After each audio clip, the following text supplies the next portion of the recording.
ইফতারির মাত্র বাকি আছে 10 মিনিট, সামনে ইফতারি রেডি, পানিও রেডি, রোজাদার বয়া রইছে, খালি বারবার ঘড়ির মধ্যে তাকায়। সারা দিনে যেই পরিমাণ ঘড়ি না থাকছে 10 মিনিটের মধ্যে 13 বার ঘড়ির দিকে তাকায়। মুয়াজ্জিন মরলো, এখনো কেন আজান দেয় না, মাইকে কেন আওয়াজ দেয় না? ঠিক নেই, মাথা গরম, এখনো টাইম হয় নাই।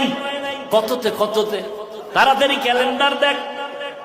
আল্লাহ কয় ফেরেশতা তাকায় দেখ, মাত্র 10 মিনিট বাকি, পেটের মধ্যে প্রচন্ড ক্ষুধা, পানির পিপাসা, সামনেও খানা রেডি, পানিও রেডি, এরপরও কেন পান করে না, খায় না, ক্ষুধাও আছে।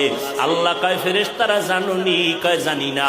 আল্লাহ বলে, ও ফেরেশতা তাকায় দেখ, সবাই আমি আল্লাহকে ভয় করে, এবং তোরা সাক্ষী থাক, আমি আল্লাহ এদের জীবনের সব গুনাহগুলো মাফ করে দিলাম। আতিনা ফি দারে দুনিয়া না হাসান, আতিনা ফি